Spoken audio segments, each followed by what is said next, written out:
Just like those brave American soldiers who landed in Sicily in 1943 and stormed the Normandy beaches in 1944, young Israeli men and women are fighting today for our freedom, for our civilization.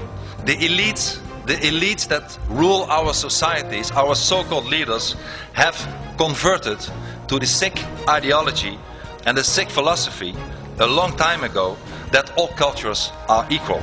Government leaders, judges, even some churches, trade unions, university, the media, all of them are blinded by the political correctness and have chosen the side of Islam. Well, let me tell you, ladies and gentlemen, all cultures are not equal. Our culture that is based on Christianity, Judaism and humanism is far better than the Islamic culture.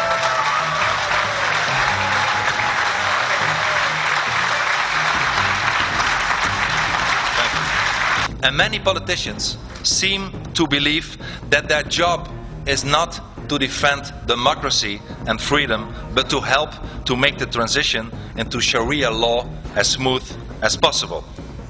Ladies and gentlemen, I am often asked whether I have any answers to the problems and what those might be.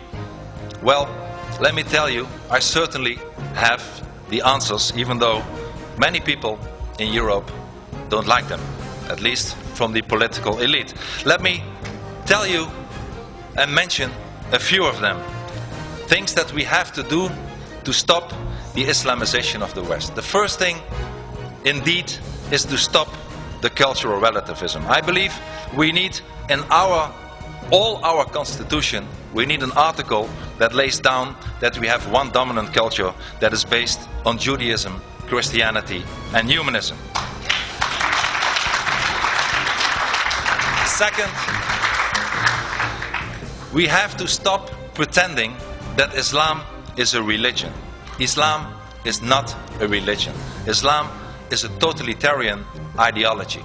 Islam wants to rule every aspect of society and every part of any person's life. Therefore, Islam should not be compared with other religions like Christianity or Judaism or Buddhism, but Islam should be compared with other totalitarian ideologies like communism or fascism.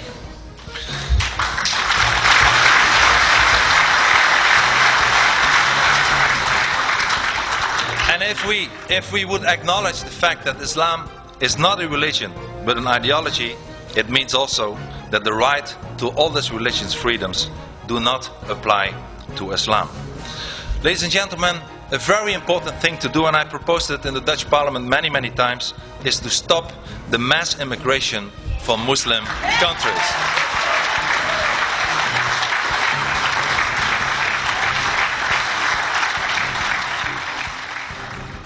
And in order to preserve our own values, our own identity and our own culture, not one person from Muslim countries should be allowed to emigrate to our societies anymore.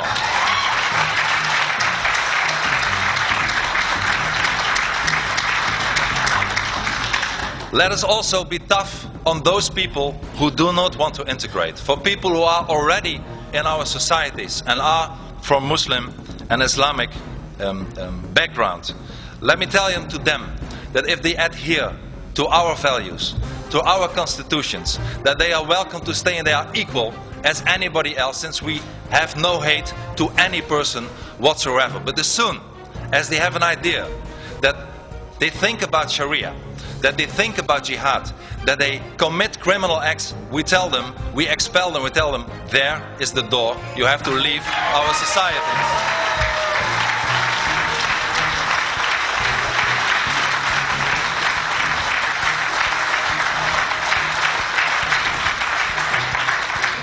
And I also believe that every member of a non-Western country that wants to come or already is in our societies should sign a legally binding contract of assimilation and pledge of allegiance to our societies.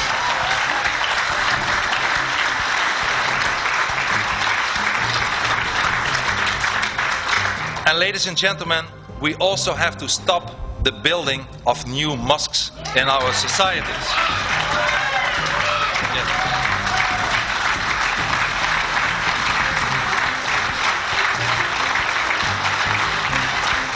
Thank you.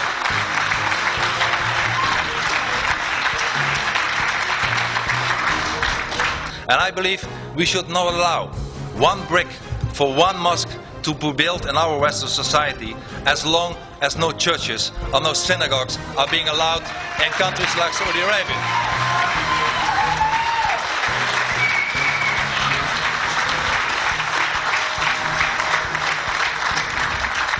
And we also have to close down the worst institution in our societies, at least in Europe, the fascist institution of Islamic schools.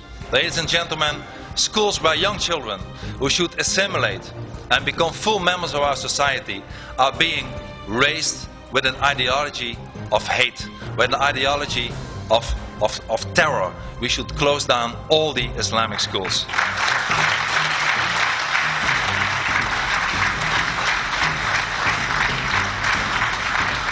And as a last example, and maybe one of the most important examples, I think we have to get rid of our current weak leaders. We have no leaders anymore.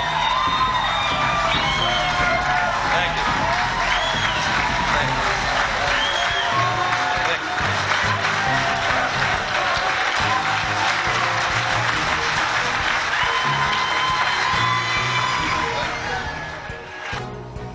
Thank you. In short, we have to go on the offensive and we have to start fighting back.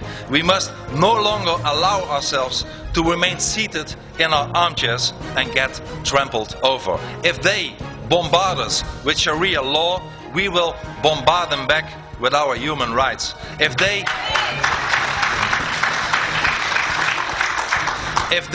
bombard us with our court cases, we will bombard them back with our court cases.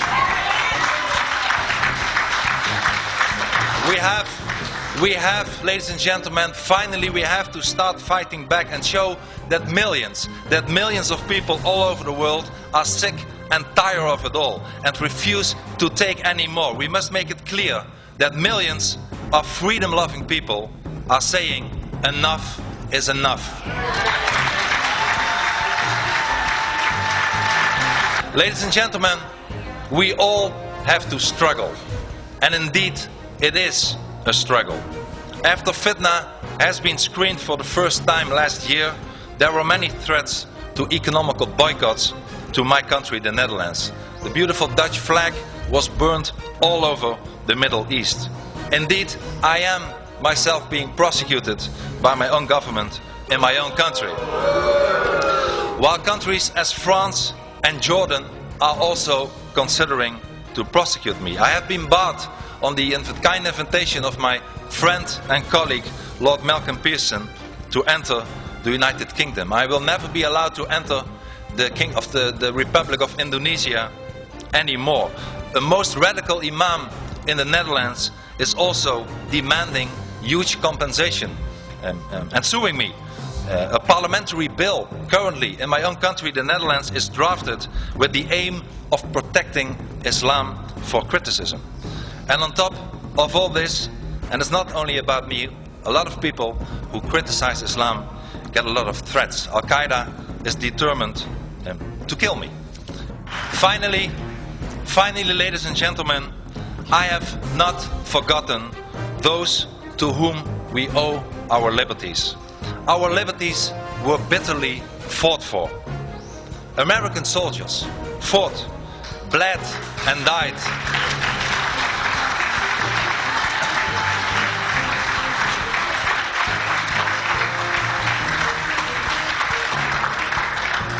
American soldiers fought, bled and died for European freedom. Ladies and gentlemen, American soldiers did not die for an Islamized Europe, they died for a free Europe.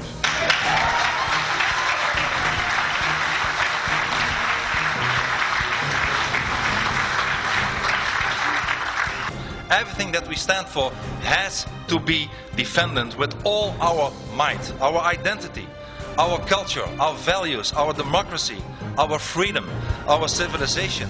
Ladies and gentlemen, we owe it to our children and their children.